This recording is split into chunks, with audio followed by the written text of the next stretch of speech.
Hey guys, Tarke here. I just want to give a quick update on my Toxic Rain Deadeye. So yesterday SSF was SSF, and a bunch of SSF things happened, so I tried doing it as a Pathfinder. I had a Carcass Jack offered to me from Ritual. I went to 5-link the Carcass Jack, and then I 6-linked it in under 100 fuse. I then threw 700 fuse into my plus level bow, and of course, that didn't even 5-link once. I then had a level 4 Empower drop from Blight, and then Harvest offered me the AoE enchant per quality, which is like the best sort of enchant. So I had a bunch of things happen. I also had another confusing thing happen to me, which is I randomly enchanted my Gull and hit Pride as reduced mana reservation, which when I was considering maybe doing a bleed build is very confusing, because with this I can now do like Pride plus Malevolence plus Flesh and Stone. So yeah, I'm still not entirely sure what direction I'm going in. But I can talk about how Pathfinder feels compared to Deadeye through experimenting with Carcass Jack and stuff.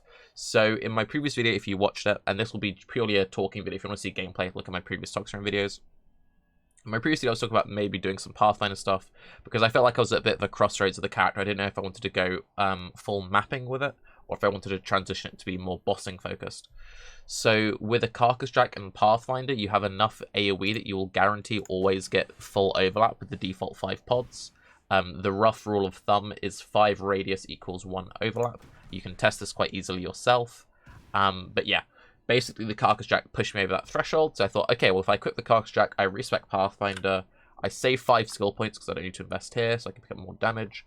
This should just be a strict, pure DPS upgrade. I made the swap. I did some Shaper Guardians, I did some maps, and it just felt worse in nearly every single way. And it goes back to what I talked about a little bit in my last video. Every single time I try and play Toxic Rain, I just think to myself, I should just be playing Caustic Arrow. I prefer Caustic Arrow. Deadeye is the only time that Toxic Rain has ever felt better than Caustic Arrow for me. Doing this swap, and this is purely in SSF with my current levels of gear. I'm not making any grand statements about Deadeye versus Pathfinder versus Raider in the grand scheme of things. If you're in a trade league, if you have Dying Sun, if you have enchanted helmets, if you've got crazy min-maxed gear, then sure.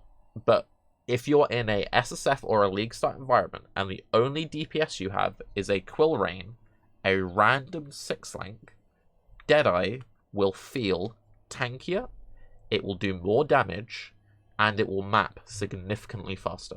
Like, the build just feels worse in nearly every single way doing the swap.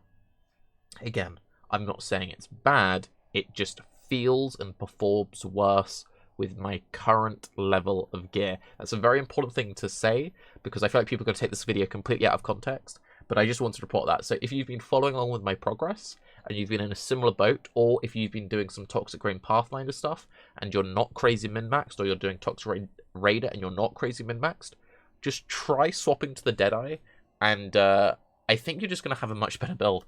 So the thing which made it, the thing which really made it, and the thing which I think that people don't appreciate enough, is the Mirage Archer node. The defense from Windward having that 30% damage reduction when you're at max stacks, and you're always at max stacks with that build. That alone defensively is a huge thing. But the Mirage Archers really add up. So Mirage Archers math out at roughly 25% more damage. You can correct it, but like if you look at attacks and stuff, it's like roughly 25% more. You then have 3 of them, so that's like a lot of damage. They're just really good. They perform better than standard Mirage Archer when it comes to bossing.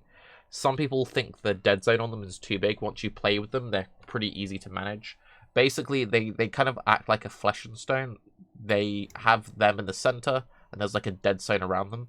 But you can just like drop one here, drop one here, drop one here, because you can overlap the circles.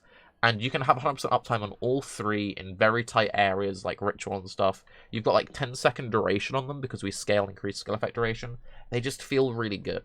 The reason why I find they just perform a lot better than the standard Mirage Archer shooting from your back is if you're in a really scary boss scenario or like a really scary map, like, you know, when you just walk into like a room of death and you have to pull out. If you pull too far back, your Mirage Archer on your back just stops attacking. Whereas you can be like, I'm going to leave some Mirage Archers on the floor and hide around the corner. and they'll still keep attacking.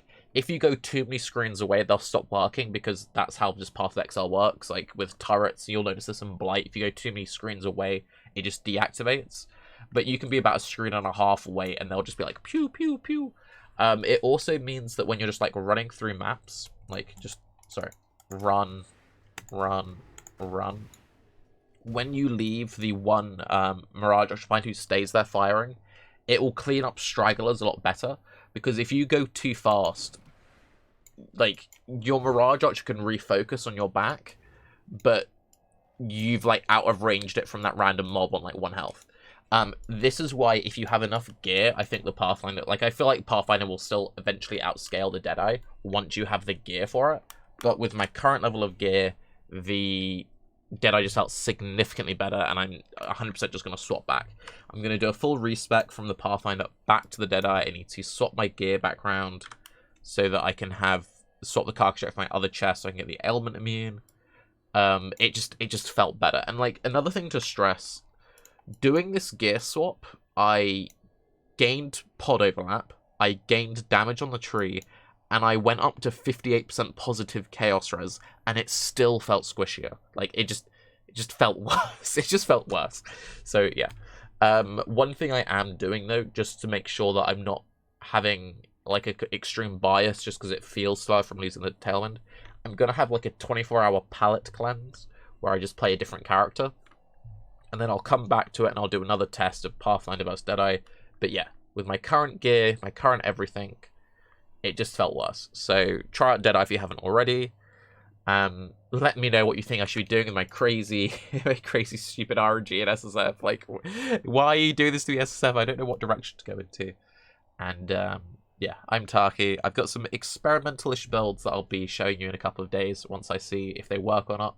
Have a good day. Bye-bye.